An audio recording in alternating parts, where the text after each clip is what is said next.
Oh, my God. They couldn't lose to Torrey. It'd be the worst thing that ever happened to them if they faced Torrey in a World Series. You know that? And I think it's going to happen. I just think the stars are aligned. I think it's going to happen. And you're right. They can't lose to Torrey. So many guys inside the Yankees don't like Torrey.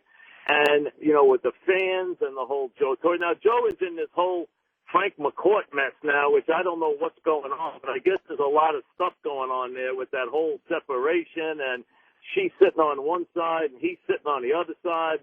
I guess it's a little crazy right now with the Dodgers. I don't think that'll affect the team. But I tell you, if it was Torrey, you're right. The Yankees, they would be furious. They would be crazy if they lost to the Dodgers with Torrey. But that'll be fun. It really would be a great series. And the Yanks will do what they can to make sure they win. I think they'll bring Phil Cousy in for all 7 games.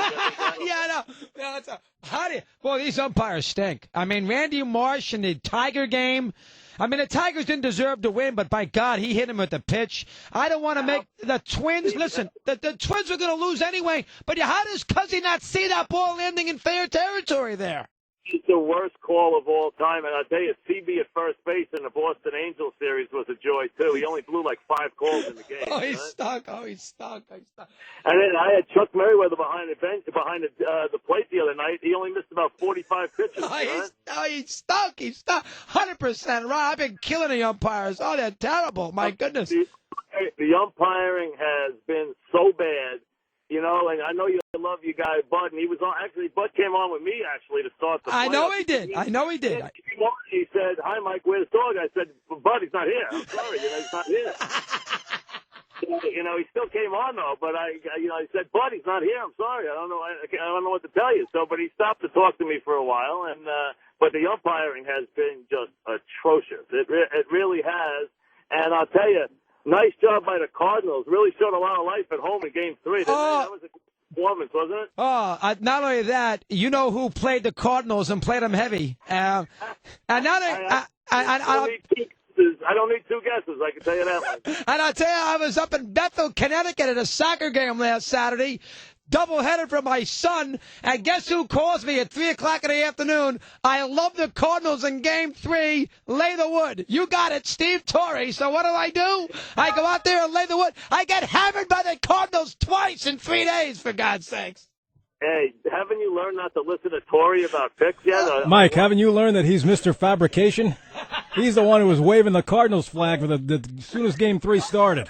I love the Cardinals, Mike. I love the Cardinals, and now I can't believe they got swept in that series. The best thing in the world is that he doesn't bet anymore in the games that I like because he is the kiss of death, man. I'm telling you, right? He could stop the 27 Yankees cold. I can tell you that. You know what I might do here, though, to really have some fun? I know what it is. You're going to bet the Yankees out in this series. That's exactly right. You know what? It'd be the best $10,000 I ever spent if they lost, for God's sakes. I tell you, though, they are Mike, they're very good. They got big, I don't think Burnett's that great. I don't like what he did with Molina, but Pettit's been very good. They'll win without Girardi. And speaking of Girardi, how about these moves? How do you take Pettit out Sunday in the 6th inning? That's ridiculous for God's 7th inning. That's ridiculous for God's sakes. I just had him on, and we were discussing that, and he says, I know a lot of people, and you might think I took him out. I said, he's only thrown 81 pitches. He was on fire. And he said, well, anyone could have hung a ball, Java hung a pitch, blah, blah. He's a little sensitive about that. I think he knows he took Pettit out too early. I don't think there's any question. They all go through it. It was like watching Rex Ryan on Monday night. I guess Rex wanted to keep those timeouts for Christmas. I heard about that. I heard you went crazy, and you're right. Our guy Adam Shine. Adam, you are not buddies with Ricky Williams and Ronnie Brown. If he said Ricky and Ronnie one more time, I was going to choke him. That's what I heard. Adam, it's Williams. You're not their best friends. My goodness. Now, I hear you killed the Jets. I laid the wood on the Jets, by the way. What a terrible loss that was on Monday night. Oh, my God. Well, I just couldn't understand. There's 2 minutes left. I know you like your defense, but you know what? What are you doing? What are you doing there? You got 1:53. Use your timeout. I didn't understand. It didn't make any sense. And I didn't think they'd ever score on me, well, they'd already scored twice in the fourth quarter, and they got about 500 yards of offense. How much do you need to see? And as you said, Calvin Pace. I mean, the Cardinals got to the Super Bowl without you. That's the intrigue. And can Bart Scott shut up? I mean, Bart Scott is not Lawrence Taylor. Can Bart Scott be quiet for a couple minutes, for God's sakes? I have had it with Bart Scott. I told him, Bart, in New York, win first, then talk. That's how it works, okay? That's not talk, then win. It's win, then talk, okay? I mean, enough already. And as far as Pace, I mean, the guy's suspended. He comes back. The team gives up 500 points. That was a bad. You're right. That was. Are you going to be crushed if the Yankees lose this series? Yes. I tell you, I'm really looking forward to a Yankee-Dodger World Series. If I don't get it, I'm going to be very disappointed. This team can win. I really think that Andy's going to retire. So I'd like to see Andy. You know, I think I'd like to see Andy win one more time before he goes. He's had a great year. Mariano amazes me, dog. I was worried about Mariano in April. I really was, and I can't believe that he's been this good. The guy's unbelievable. I'm never going to doubt him again. I really thought this year he gave 5 home runs in April. I said, oh my God, you know the guy's been unbelievable. The way he sawed the bat out of Mauer's hands the other night was unbelievable. Really was. He's the difference. Because you know what? Nathan, you said I always liked Nathan. Nathan was afraid to pitch to the Yankees. Oh, he was. He was. And that's another thing about Girardi that I couldn't understand. How in the world, in the 8th inning in Game 2, he ends up bringing Mariano in when they're losing, for God's sake. What is he doing in that 8th inning? I mean, he didn't know what he was doing in that 8th inning in Game 2 in that series. How about Charlie Manuel throwing Pedro 250 pitches in a 1-0 game that was meaningless that night? I mean, was that unbelievable? Against the Mets. I know, And by the way, you can imagine how I felt with the Giants letting it slip away in September. That was and having the Rockies make the playoffs.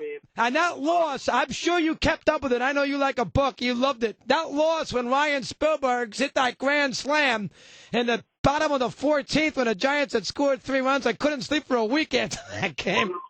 I'll tell you what ticked me off. You know what ticked me off? What's that? I had the Padres in the over-unders, and the Padres are dying, and Lincecum comes up lame, and they lose the whole series to the Padres, and I lose it by 1 game. You know, Lincecum hurt you twice. The year before, you had the Giants as an under, and then Lincecum won the last game of the year against the Dodgers. You lost that bet, and then you had San Diego. He got burned twice by Lincecum, for God's sakes. It killed me. He doesn't pitch on that night, and they beat the Giants 2 nights in a row with those Padres. It cost me money. I loved it. I will. He kills me. When he gets me every which way, that Lincecum. It's ridiculous. He does. I will be there tomorrow, so we'll give you plenty of time. We'll get you on tomorrow night. See if you get Chernoff to let me come out for 10 minutes so I can kill the Yankees at 105. Will you do that? Listen, yeah, absolutely. Listen, happy birthday. Congratulations. Tell everybody I said hello. Tell my buddy Timmy I said hello. Tell Tony, the Yankees, tell Tony the phone still works. The Yankees are in the playoffs. Tell him the phone works. I had him on last Wednesday. He didn't know anything. He knew the Yankees. He didn't know Nathan. He never heard of Joe Mauer. He was completely lost. Oh, he's completely lost. I was shocked. My God. That's because Molly won't let him watch me anymore. That's not true. I'll have him give you a call. All right, good job, Mike. I'll see you tomorrow. Goodbye. All right, there you have it. The old days. That was good, huh? That was fun. See, you agree. We agree on so much. He's right about the Jets. Oh, yeah, absolutely. That was terrible the other night. Terrible. And he did hold those 2 timeouts. Right, but Mike thinks what I'm thinking about the Yankees. Not going to be easy. 7-game series. I'm surprised. I thought he'd be much more high on the Yankees. Maybe now that you're partner of that long, you'll be able to see where I'm coming from. Instead of shooting me down like I don't know what I'm talking about. That's a nice job on your part. You did a good job today, Steve, as usual. I didn't do anything. Yes, you did. Bill orchestrated this. You set it up perfectly. That was fun, though. You could see why we were good for. It was hilarious. You could see why we were good for 20 years when we were going good. You were screaming. I'm going to take a timeout. 9 in front of the hour here, Amanda.